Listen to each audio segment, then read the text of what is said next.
안녕하세요. 동갑인 남편과 결혼해 이제 결혼 1년 차를 맞는 올해 30대 초반의 여자입니다.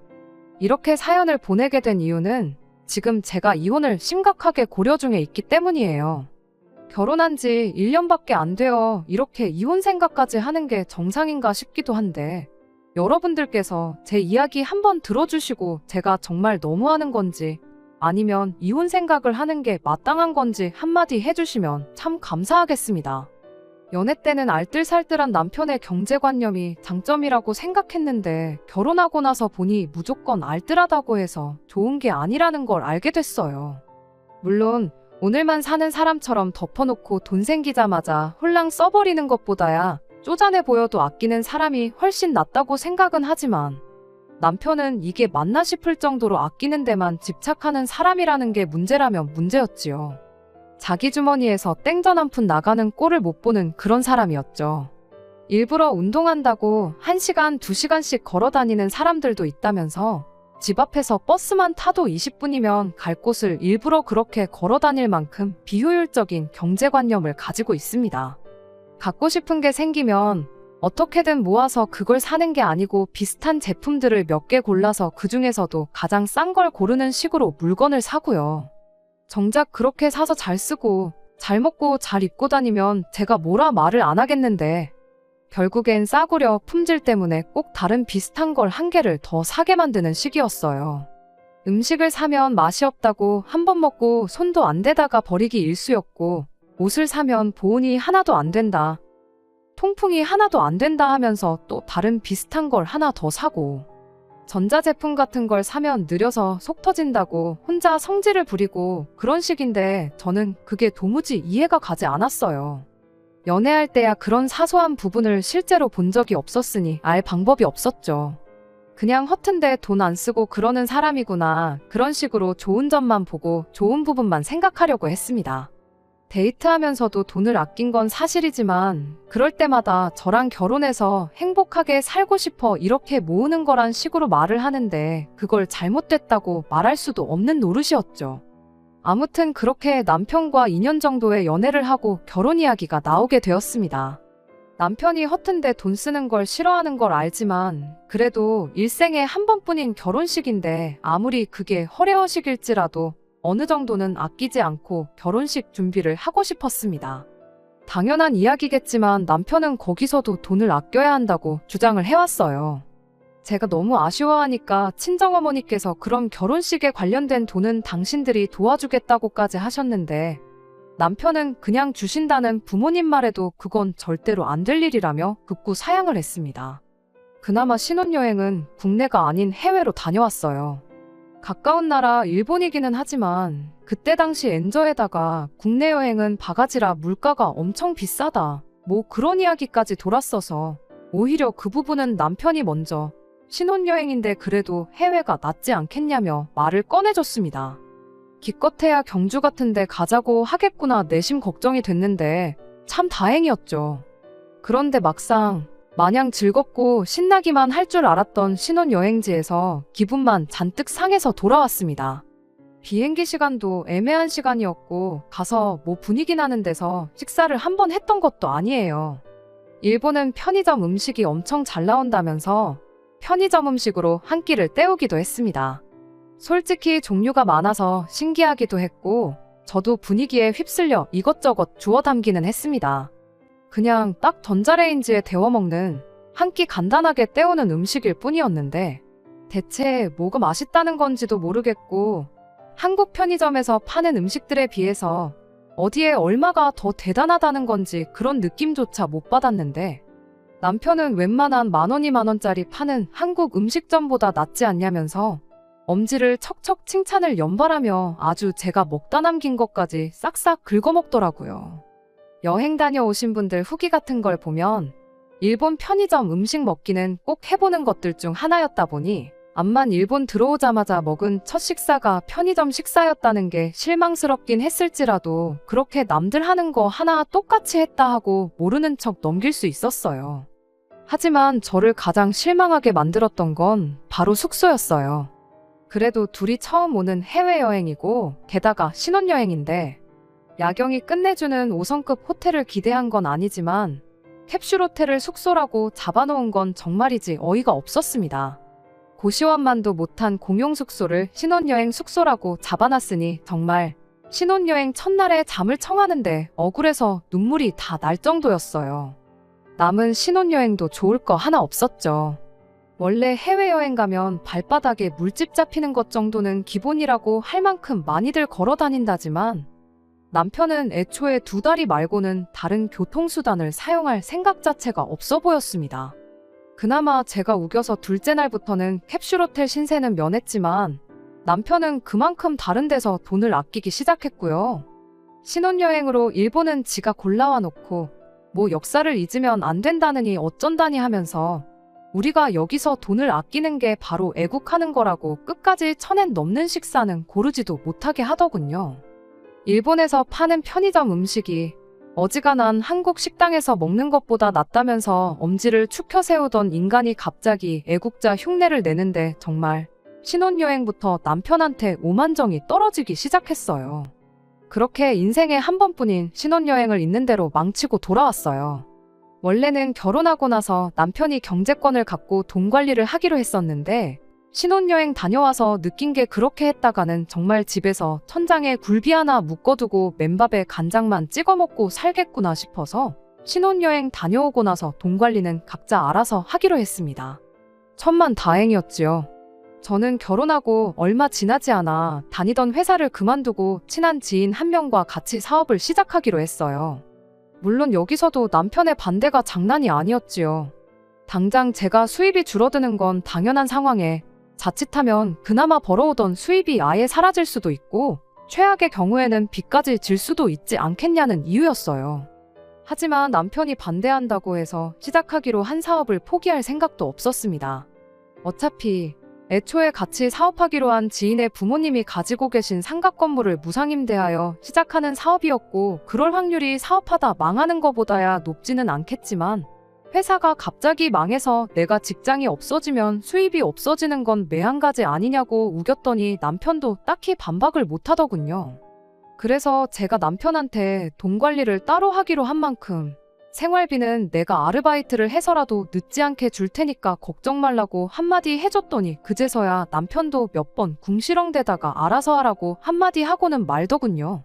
사업 아이템을 확실히 가지고 있다고 한들 준비하는 기간 동안은 수입이 없고 거기에 이래저래 어쩔 수 없이 발생하는 비용들이 제 생각보다 훨씬 많았어요. 때로는 일 때문에 만난 사람에게 식사라도 대접해야 할 일이 종종 있었고요. 회사 이름으로 비용 처리를 했지만 남편한테는 그게 중요한 게 아니고 그런데 돈을 썼다는 게 중요한 일이었습니다. 하루는 제가 그런 식으로 일 관련된 사람 만나고 나서 회사에 가져갔어야 할 영수증을 집에 두고 온 적이 있었는데 남편이 그걸 발견해서 영수증을 봤었나 봐요. 회사 카드로 긁었고 현금 영수증도 회사 이름으로 발행했는데 남편 눈에는 그런 건 들어오지도 않았던 겁니다. 그날 일 마치고 돌아온 저를 붙들고는 한 끼에 10만 원이 넘는 밥을 처먹을 수가 있냐며 저보고 제정신이라고 입에 개거품을 물었던 적이 있어요. 남편한테 영수증 똑바로 보라고 내 돈으로 한 게 아니고 회사 돈으로 한 거 안 보이냐고 따졌더니 그제서야 그게 눈에 들어왔는지 아무 말도 못하더라고요. 잠깐 생각에 잠긴 듯한 남편이 저한테 다시 말을 꺼내기를 그럼 혹시 우리 저녁 식사도 회사 돈으로 먹고 비용 처리하면 어떠냐는 식으로 물어오는데 정말 어이가 없더라고요. 그게 말이나 되는 소리냐고 따졌더니 남편이 말하길 밖에서 알지도 모르는 사람한테 밥 한 끼로 10만 원 쓰지 말고 그 사람들하고 10만 원치 먹을 거 8만 원만 먹고 2만 원은 우리 먹으면 돈 10만 원 쓴 건 똑같은 거 아니냐입니다. 당신 횡령이라는 말은 들어나 봤냐고 당신하고 만 원짜리 밥 한 끼 사 먹자고 20년을 알고 지낸 동업자하고의 신뢰를 산산조각 내버릴 생각도 없다 한마디 해줬습니다.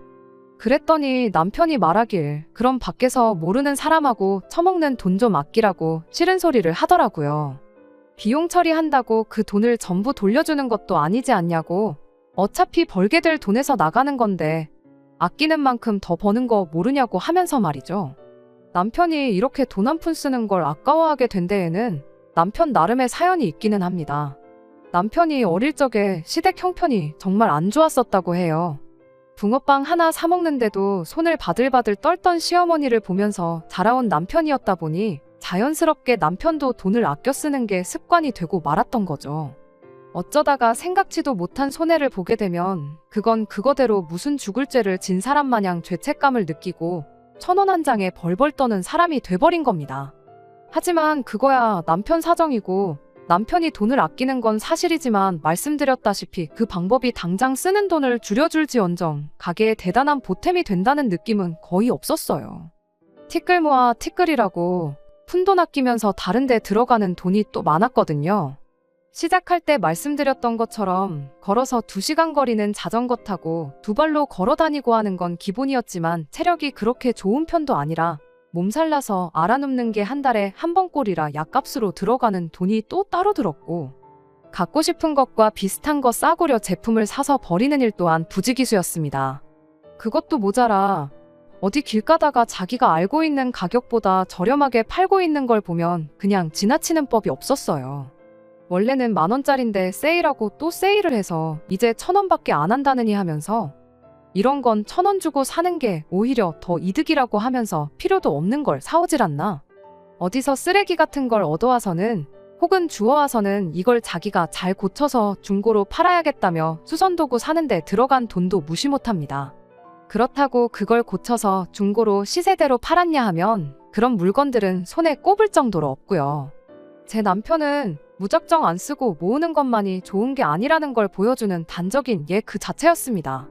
그래서 이런 사소한 일까지 남편과 돈 때문에 계속 불협화음이 생긴다는 게 답답할 노릇이었지요.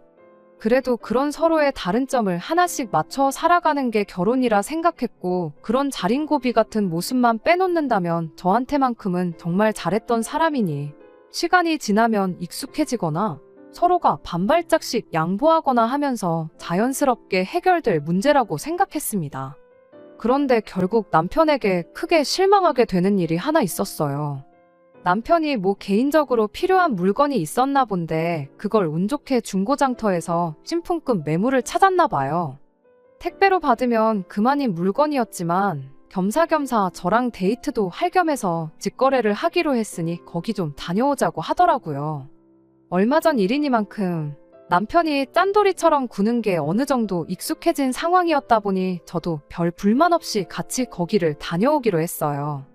가는 길에 남편이 그 동네 짜장면을 아주 제대로 하는 곳이 있다면서 오는 길에 짜장면 한 그릇씩 사 먹고 오자고 하는데 아무리 볼 일이 있어 겸사겸사 다녀오는 거라지만 모처럼 데이트 나가서 짜장면 먹자는 게 싫었을 수도 있는데 말씀드렸다시피 이미 남편이 저러는 게 어느 정도 익숙해진 상황이었다 보니 그냥 아무 불만 없이 묻지도 따지지도 않고 그냥 따라 나갔어요. 그래도 나름 맛집이라고 찾아놓은 게 기특할 따름이었죠. 그런데 가다 보니 그 동네가 친정집 근처라는 걸 알게 되었어요. 예정대로 남편이 필요한 중고 물품을 받고 나서 남편이 찾아놓았다는 짜장면집으로 향하는데 이왕 친정집에서 가까운 곳까지 왔는데 친정부모님 얼굴 안 보고 그냥 가기도 그렇고 해서 친정부모님한테 전화를 했죠. 아직 식사 안 하셨으면 같이 식사나 좀 하자고요. 남편이 순간 흠칫하는 반응을 보이긴 했지만 그래도 다른 사람도 아니고 자기 장인장모인데 근처까지 와서 그냥 가는 건 자기도 예의가 아니라 생각했는지 별말은 안 하더군요. 그렇게 친정부모님을 짜장면집 앞에서 만나서 식사를 했습니다. 남편이 짜장면 4그릇을 주문했는데 친정부모님이 이왕 나온 거 맛있게 먹자시며 탕수육 중짜 하나, 고추잡채 중짜 하나를 추가로 주문하셨어요. 알고 보니 친정부모님이 자주 오시는 가게이기도 하더라고요. 여기 짜장면도 맛있지만 탕수육이랑 특히 고추잡채가 진짜 맛있는 집이라면서요. 요즘 이렇게 짜장면 맛있게 만드는 집이 아직도 있구나 하면서 진짜 오랜만에 맛있게 중국 음식을 먹었습니다. 남편이 도통 탕수육이랑 고추잡채에는 손을 안 대길래 장인장모님 많이 드시라고 손을 안 대는가 싶어서 제가 일부러 남편 짜장면 위에다가 탕수육도 올려주고 고추잡채도 덜어주고 했어요. 한 입 먹어보더니 자기도 맛있었는지 그 다음부터는 아주 마파람에 개눈 감추듯이 싹싹 먹더라고요. 남편은 공깃밥까지 하나 추가해서 남은 짜장에 밥을 비벼서 고추잡채랑 해서 한 그릇 더 먹었고요. 설거지를 따로 안 해도 되겠다 싶을 만큼 바닥이 다 보이게 싹 쓸어먹었고 계산은 남편이 했어요. 오랜만에 친정부모님과 시간도 보내고 남편도 맛있게 먹는 걸 보니 은근 기분은 좋더라고요. 식사 마치고 나서 잠깐 이런저런 이야기 나누다가 친정부모님이 이 먼 길을 버스를 타고 온 거냐며 놀라시더니 집에는 편하게 가라며 왕복 1시간 반 거리를 집까지 태워다 주셨습니다. 그렇게 그날은 아무 일도 없이 지나갔어요. 그리고 그날로부터 한 달이 더 지나서 친정아버지 생신이 다가오길래 그때 친정집에 전화를 걸었습니다. 그냥 간단하게 외식이라도 할 요량으로 아버지가 먹고 싶어 하시는 게 있느냐 물어보려고요. 그런데 친정어머니께서 엄청 시큰둥한 목소리로 뭘 외식은 외식이냐고 집에 있는 밥 차려줄 테니 그냥 친정집으로 오라는 말을 하시더군요. 모처럼 생신인데 외식하자고 제가 몇 번을 말했는데 친정어머니가 생일이 뭐 대단한 날이라고 외식까지 하냐며 자꾸 거절을 하다가 나중에는 왜 그렇게 시큰둥한 반응을 보이셨는지 그 이유를 알려주시더군요. 친정어머니가 사위가 또 맛있게 외식하고 돈 내놓으라고 할까봐 너네랑 외식은 못하겠다고 하시는 거예요. 처음엔 제가 들은 게 진짜인지 제 귀를 의심을 했습니다. 친정어머니한테 그게 무슨 소리냐고 되물었는데 친정어머니가 그제서야 그날의 일을 저한테 말해줬어요. 식사 마치고 친정부모님이 저희들 집에 내려다 주시고 집에 돌아가는 길이었는데 남편한테서 문자가 한 통 왔더랍니다. 잘 먹었다고 그런 심심한 인사 한마디 보냈을 줄 알았는데 문자 내용을 보고 기가 막히셨다네요. 문자에 탕수육이랑 고추 잡채 그리고 장인 장모님 앞으로 시킨 짜장면 2그릇 값해서 7만 원을 자기 계좌로 보내달라고 써 있었대요. 맨 밑에 줄에 자기 계좌번호랑 해서 말이죠. 친정어머니가 하도 어이가 없어서 저한테 말해주려고 했는데 친정아버지가 괜히 이거 가지고 저한테 연락했다가 괜히 저랑 남편 부부싸움 나지 않겠냐며 말리셨대요. 그래서 여지껏 말 안 하고 가만 계셨는데 친정어머니도 저희들 싸움 붙이고 싶은 생각은 없으셨지만 그래도 말해줄 건 말해주는 게 맞다 싶어서 이번에 말 나온 김에 이야기해주는 거라고 하시더라고요. 이제 와서 지난 일을 가지고 저희들 싸우라고 하는 이야기는 아니고 그냥 괜히 또 마음 상할 일 만들고 싶지 않으니 그냥 친정아버지 생신 때 괜히 외식하자고 하지 말고 집에 와서 차려주는 밥이나 먹고 가라 한마디 하시고 전화를 끊으셨어요. 전화 말미에 괜히 장인장모가 돼서 딸하고 사위 싸움 붙이는 느낌이니 절대 이 일을 가지고 남편하고 싸우거나 하지 말라고 당신들은 그냥 넘어가기로 했다고 한마디 하셨는데 자초지종을 알아버렸는데 그냥 넘어갈 수가 없었어요. 같이 식사한 게 친정부모님이 아니라 시부모님이었으면 어땠을까 생각하면 너무 열이 받더라고요. 그래서 그날 저녁에 퇴근해서 돌아온 남편 붙들고 한마디 했습니다. 지난달에 우리 부모님하고 밥 먹고 나서 밥값을 따로 청구했다는데 그게 사실이냐고, 그리고 사실이면 대체 무슨 생각으로 그랬던 거냐고요. 그랬더니 남편이 그게 무슨 잘못이냐는 듯 뻔뻔하게 한마디 꺼내더군요. 장인 장모님하고 같이 식사하는 건 애초에 계획에 없던 일이었지 않냐고요. 그리고 장모님도 참 너무하신다 하면서 불만을 토로하더라고요. 어이가 없어서 누가 너무한 건지 밖에 나가서 지나가는 사람들 붙들고 한번 따져보겠냐고 남편한테 한마디 했어요. 그랬더니 남편이 그게 아니라 장모님이 너무 당신 유리한 대로 설명을 하셨다고요. 돈을 바로 보내주시긴 했는데 자기도 곰곰이 생각해보니 짜장면 값까지 받는 건 너무한 것 같아서 곧바로 친정어머니 계좌로 15,000원을 다시 보내줬다는 겁니다. 그런데 어떻게 그 이야기는 쏙 빼놓고 내가 7만 원을 달라고 했던 것만 이야기하실 수가 있냐고 따지는 거예요. 이 인간이 제정신인가 싶었죠. 당신이 돌려드린 게 짜장면값 15,000원이 아니라 나머지 다른 음식 먹은 거 55,000원을 돌려드렸다고 해도 이 상황 자체가 말도 안 되는 거다 한마디 해줬더니 남편이 대답이라고 하는 게 더 어이가 없었어요. 애초에 나는 장인 장모님하고 같이 식사를 할 계획이 없었다. 나한테 상의도 없이 2분 불러낸 건 당신 아니냐 하면서 따지더군요. 그날 중고로 샀던 물건값이 신품 사는 거랑 가격 차이가 3만 원 정도 났답니다. 둘이서만 먹었으면 자기는 15,000원을 번 거나 마찬가지인데 계획에도 없던 장인 장모님 때문에 돈을 더 쓰게 되면 그날 그 멀리까지 발품 팔아서 찾아간 이유가 하나 없고 자기만 손해 아니겠냐며 손익을 따지더라고요. 거기에 자기가 백번양보해서 식사를 대접해드리려고 했는데 또 자기 의사는 묻지도 않고 음식을 추가해서 시킨 건 장모님 아니셨냐고. 암만 생각해도 밥값은 돌려받는 게 맞는 것 같아서 자기도 생각 많이 하고 그날 문자를 보냈다는 거예요. 어이가 없어서 그날 그 자리에서 제일 야무지게 식사한 사람이 할 소리는 아닌 것 같다고 한마디 했더니 그것도 다 이유가 있더군요. 자기는 먹을 생각이 없었는데 제가 억지로 먹게 시켜서 먹은 거라고요. 무슨 소리를 하는 건가 했더니 그날 남편이 일부러 다른 음식 손도 안 대고 짜장면만 호로록 먹고 있던 게 애초에 그 음식 가격들을 책임질 생각이 없었기에 그랬다는 소리였죠. 그런데 자기가 안 먹으려던 거 제가 억지로 먹으라고 그래서 먹은 거였고 마지막에 다 먹고 남은 음식은 버리는 거나 마찬가지였기 때문에 자기가 공깃밥 하나 추가해가지고 버릴 음식을 처리했다고 하는 겁니다.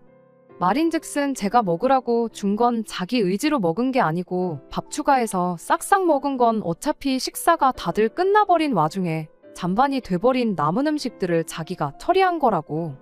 그러니 자기는 그날 시킨 탕수육하고 고추 잡채를 하나도 안 먹은 거나 마찬가지니 돈 계산을 할 필요도 없는 거나 마찬가지라는 말을 하려는 거였죠. 그러면서 끝까지 그래도 내가 장인 장모님 짜장면은 한 그릇씩 대접해드린 거니 욕먹을 거 하나 없는 상황이지 않냐면서 제가 이러는 게 도무지 이해가 안 된다고 오히려 적반하장으로 저한테 짜증을 내더라고요. 친정어머니를 이상한 사람으로 만든 건 두말할 것도 없고요. 이 인간이 짠돌이인 걸 알았지만 정말 결혼 생활 1년 하면서 이렇게 정이 떨어져 본 적이 없었어요. 친정 부모님한테도 너무 쪽팔려서 이런 인간하고 결혼해서 1년이나 같이 살맛대고 살았다는 게 수치스럽기까지 하더라고요. 남편은 당장 생활비에 문제 생기면서 어쩌냐며 반대했었지만 친정 부모님을 포함해 모든 친척들이 저한테 너는 똑부러지는 아이니까 사업을 해도 잘할 거다. 이런 이야기를 들었는데 정작 똑부러진다는 제 자신이 남편이라고 이런 사람을 골랐으니 말입니다. 친정아버지 생신에는 결국 외식을 하기는 했어요. 인당 25만 원 하는 디너 코스 요리 나오는 곳으로 일부러 제가 알아볼 수 있는 최대한 비싼 곳으로 찾아서 다녀왔습니다. 그래도 명색이 장인어른 생신인데 남편이 혹시나 그냥 넘어가겠어 하고 눈꽃만큼 기대는 했는데 역시나 가격 보고 이런 데를 왜 오냐고 툴툴거리더라고요. 내가 내 돈으로 낼 거니까 걱정 말라고 한마디 해주니 그날처럼 처먹기는 거기 있던 손님들 중 제일 잘 먹더군요. 그때처럼 그릇까지 먹을 기세로 말이에요. 그런데 또 다 먹고 나서는 여기는 무슨 식당이 돈을 이만큼이나 받아 처먹고 음식은 쥐똥만큼밖에 안 주냐고 간에 기별도 안 간다고 하면서 자기 회사 근처에 있는 한식 뷔페 이야기를 하더라고요. 거기 가서 9,900원만 내면 음식 종류도 훨씬 많고 배 터질 때까지 먹고 올 수 있다고 하면서 단번 생신 때는 자기가 외식 장소를 알아봐야겠답니다. 내가 선택한 사람이니만큼 어떻게든 참고 살아보려고 했는데 이젠 한계에 온 것 같아요. 얼마 전에 혼자 친정 가서 친정어머니한테 신세 한탄 좀 했더니 그래도 이혼은 조금 아니지 않냐고 살다 보면 이런 건 익숙해질 테고 서로 맞춰가기 마련이라고 저보고 참으라 하시네요. 이제 고작 결혼 1년차 넘어가는데 제가 더 참을 수 있을런지 모르겠어요. 아니 이걸 참고 있는 게 맞는 건가 싶기도 하고요. 이 결혼 누가 등 떠밀어서 한 것도 아니고 제가 선택해서 한 결혼이긴 하지만 그 누구의 탓도 할 수 없다는 거 알지만 이렇게 계속 사는 게 맞는 건지 싶습니다. 안녕하세요. 오랜만에 이렇게 다시 찾아뵙게 되었습니다. 지난 몇 달간 정말 혼자서 오랜 시간 많은 고민을 했어요. 이렇게 저렇게 생각을 해봐도 아무리 제가 선택한 사람이라지만 연애할 때 저한테 잘했던 추억 하나만 가지고 평생을 살아갈 수는 없겠더라고요. 그래서 저는 결국 이혼을 선택하게 되었습니다.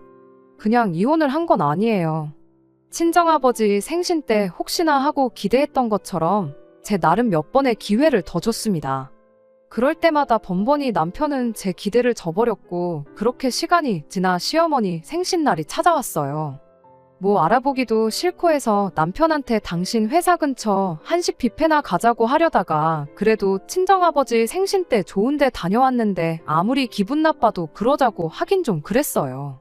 아니나 다를까 남편한테 시어머니 생신 때는 어디 가는 게 좋겠냐고 물어봤는데 남편이 콕 집어서 어디 가자고 하지는 않고 어디 괜찮은데 아는 데 있냐며 말끝을 흐리더군요. 그게 은근하게 그래도 시어머니 생신인데 좋은 데 가자고 말하고 싶은 눈치였어요. 친정아버지 생신에 그렇게 비싼 데 다녀왔으니 시어머니 생신 때도 좋은 데 한번 다녀오고 싶은데 막상 자기가 알아보면 계산도 자기 돈으로 다 해야 할 것 같으니 저보고 알아오라고 한 다음에 책임을 저한테 일부나마 덮어씌우고 싶어서 저런다는 게 눈에 딱 보이더라고요. 그래서 남편한테 제가 먼저 말했어요. 다른 사람도 아니고 시어머니 생신이니까 내가 챙기겠다고요. 그랬더니 남편이 입이 귀에 걸려서는 그럼 저번에 장인어른 생신 때 다녀온 데 같은 곳으로 한번 알아보라 하는 겁니다. 음식의 양은 적었어도 분위기가 참 좋았다면서요. 그리고 신혼에도 부를 테니 시조카까지 해서 총 7명 자리를 예약해야 한다고 강조를 하더라고요. 결혼한 지 얼마 안 돼서 시아버지 생신이 있었는데 그때는 남편이 눈안에 오면 돈 안 낼 게 뻔하다고 일부러 부르지도 않았었는데 제가 챙긴다고 했더니 그래도 지 가족 공짜밥 먹여주겠다고 부르는 속이 안 봐도 뻔했습니다. 여기저기 알아보다가 저번에 다녀온 파인다이닝 같은 데보다는 고깃집이 낫겠더라고요. 시댁도 남편하고 똑같이 질보다는 양을 선호하는 집이다 보니까 괜히 비싼 돈 내고 양이 적다니 이런 이야기 듣는 것보다야 가리는 사람 하나 없는 고기 먹는 게 낫겠다 싶었죠. 남편도 한우 먹는다고 하니까 분위기보다는 음식이 맛있고 양이 많아야지 하면서 좋다고 했고요. 일부러 고깃집도 무한리필이나 저렴하게 먹는 곳 말고 연예인들도 찾아온다는 비싼 곳으로 예약했습니다. 그리고 시어머니 생신 당일이 되었지요. 다들 들어가서 메뉴판을 보더니 1인분에 고기가 5만 원을 넘냐고 놀라 자빠지더군요. 신우가 올케 요즘 사업한다더니 돈 좀 버나봐 하고 묻는 걸 보니 이미 남편이 다 제가 쏜다는 식으로 이야기했고 돈이라고 땡전 한 푼 낼 생각이 없다는 게 눈에 딱 보였어요. 심해부도 아주 자기가 만반의 준비를 하고 왔다고 오늘 많이 먹으려고 전날부터 굶었다느니 어쩌느니 이런 말을 하더라고요. 시조카가 고기 나오기 전에 깔린 밑반찬을 하나를 집어먹으려는데 신우가 젓가락으로 시조카가 집은 반찬을 탁 쳐내더니 이런 걸로 배 채우지 말고 한우고기 먹으라고 눈치까지 주는데 정말 온 가족이 똑같아도 이렇게 똑같을 수가 있나 싶었습니다. 아무튼 그렇게 식사가 시작되었어요. 남편이랑 심해부는 고기가 익기도 전인데 불판 위에 올라온 고기를 가져가기 바쁘더군요. 소고기는 원래 겉만 살짝 익히고 먹는 게 제일 맛있는 거라고 하면서 불판 위에 고기가 올라오기 무섭게 사라지기 시작했어요. 시어머니 생신 때문에 모인 건데 지들 먹기 바쁘지 시어머니 챙기는 사람은 또 아무도 없더라고요. 그때 확신했어요. 참고 산다고 해서 남편이 변할 일은 없겠구나 하고요. 어차피 저도 다 계획이 있었던 터라 고기를 얼마나 추가를 시키던 간에 크게 상관 안 했습니다. 대신 다른데 신경을 곤두세우고 있었습니다. 그렇게 장장 1시간 반에 걸친 식사가 끝이 났습니다. 7명이서 고기를 총 25인분을 시켜 먹었어요. 추가로 시킨 술이며 음료수에 마지막에는 고기가 물린다고 시킨 냉면들까지 해서 총 152만 원이 나왔습니다. 제 복수는 이제부터였어요. 계산서 나오자마자 제가 말했죠. 내가 먹은 거 1인분에 냉면 한 그릇, 시어머니가 드신 거 냉면 하나, 된장찌개 하나에 공깃밥 하나, 고기 1인분 해서 15만 원 결제할 테니 나머지는 알아서 계산하라고요. 내가 대충 보아하니 심해부랑 남편, 아버님이 6인분씩은 드셨고 신우가 3인분에 시조카가 2인분 정도 먹었다고 각자 먹은 만큼 내던지 인수대로 따져서 뿜빠이를 하던지 정하시면 될 것 같다고 각자 자기들이 냉면이랑 음료 같은 거 뭐 먹은지는 알고 있지 않냐고 한마디 해주고 자리에서 일어났습니다. 제 말이 끝나니까 그 자리에 있던 전원이 이건 무슨 소린가 하고 어리 빠져서 저를 쳐다보고 있더라고요. 뭐 남편이 우리 부모님한테 탕수육 값을 돌려받았느니 이런 이야기 할 것도 없겠다 싶어서 그냥 못 본 척하고 자리에서 일어났어요. 그리고 말한 대로 어머님하고 제가 먹은 것만 계산하러 가는데 남편이 쫓아 뛰어나오더니 이게 뭐 하는 짓이냐고 따져묻더군요. 자기가 했던 건 생각도 안 하고 뻔뻔하게 저러는 게 어이가 없어서 내가 어머님 몫은 책임진다고 진작에 말하지 않았냐고 한마디 해줬어요. 시어머니 생신에 시어머니가 태어나신 거지 아버님이 태어난 건 아니시지 않냐고요. 애초에 나는 시어머니 생신이니만큼 어머님만 챙겨드릴 생각이었는데 당신이 오지랖 부려서 아버님도 부르고 신혼에 온 가족까지 부른 거 아니냐고 다른 사람들은 나는 모르는 일이니 당신이 알아서 하라고 했네요. 남편이 엄청 곤란했을 거예요. 제가 그래도 1년 같이 살아봐서 너무나 잘 알죠. 평소에 지갑에 현금이라고는 비상금이라고 10,000원 한 장 가지고 다니는 게 전부고 카드도 괜히 과소비한다고 한도를 30만 원으로 만들어 놓고 다니는 사람이거든요. 15만 원 제가 내도 남은 게 거의 140만 원 돈인데 남편이 계좌이체 해주는 거 말고는 그 돈을 낼 방법이 만무했죠. 이참에 남편이 신우네한테 누나네가 먹은 건 누나네가 내라고 박 터지게 싸운다면 더할 나위 없이 좋았고요. 손님이 엄청 많은 가게였는데 남편이 그래도 체면 때문에 쪽팔렸는지 별말은 안 하고 자리로 돌아가더군요. 그러자마자 시어머니가 쫓아나와서 이게 다 무슨 일이래니 묻길래 시어머니한테는 진짜 이유를 말해줬어요. 시어머니가 이 상황을 이해하고 남편과 제 사이를 중재해주길 바란 건 아니었는데 그 부모의 그 자식이라고 시어머니도 똑같은 말을 하더군요. 그때는 상의도 없이 부모님을 짜장면 집에 오라고 했던 제 잘못이 맞으니 당신 아들이 우리 부모님한테 탕수육 값을 청구한 게 잘못된 일이 아니라고요. 그래도 남편 잘못이라고 인정해주고 다음부터는 적어도 가족들 연관된 일에 돈 아낄 생각 말거라 한마디라도 해주셨다면 그냥 그날 그 자리에서의 일은 해프닝이라고 넘기고 남은 140만 원도 제 돈으로 계산할 의사가 있었어요. 그런데 시어머니까지 같이 나서서 이렇게 정을 떼주니 오히려 고마울 노릇이었달까요? 그래도 말해놓은 게 있으니 그냥 제가 먹은 것만 계산하고 갈까 싶었지만 그러지는 않았네요. 그렇게 저랑 시어머니 몫만 계산하고 나와서 저는 혼자 택시 타고 집에 돌아갔습니다. 어떻게 합의를 본 건지는 모르지만 제가 집에 도착하고 한 2시간 정도 지나서 남편이 집에 돌아왔습니다. 그 와중에도 교통비 아끼겠다고 걸어온 건지 아주 온몸에 땀이 뻘뻘 난리도 아니었어요. 비싼 밥 먹고 그걸 그렇게 빨리 소화시키면 어쩌냐고 제가 한마디 했더니 남편이 폭발해서는 저한테 화를 내기 시작했어요. 애초에 시어머니만 챙긴다고 했는데 다른 가족들 부른 건 당신 아니냐고 다른 사람들 몫은 사실 부른 사람인 당신이 냈어야 하는 거 아니냐고 빈정거렸죠. 그랬더니 남편이 그때 탕수육 가지고 아직도 그러고 있냐고 하면서 그때랑 지금이랑 같냐고 하는 겁니다. 그때는 그냥 날이었고 오늘은 어머니 생신이지 않느냐고요. 가족들 앞에서 꼭 그렇게 내 쪽을 줬어야 했냐 따지길래 아주 이제는 가족들 앞에서는 체면 챙기고 내로남불까지 하고 있냐고 돈 아끼는 것도 좋은데 그렇게는 살지 말라고 한마디 해줬어요. 더 실갱이 해봤자 좋은 꼴 볼 것도 없고 설명해봐야 어차피 저만 잘못한 걸로 몰아갈 게 뻔한데 이야기 더 나눠봐야 얻을 게 뭐 있나 싶더군요. 그래서 그냥 길게 볼 것도 없이 이 길로 이혼하자고 했어요. 남편이 이혼을 자기가 해주겠냐고 근검절약하는 게 이혼 사유나 되겠냐며 버티길래 한번 자신 있으면 버텨보라고 한번 누가 이기나 끝까지 해보자고 하고 그 길로 짐 싸서 친정으로 나왔습니다. 진흙탕 싸움까지 갈 만반의 준비를 하고 있었는데 의외로 남편이 순순히 이혼 서류에 사인을 해주더군요.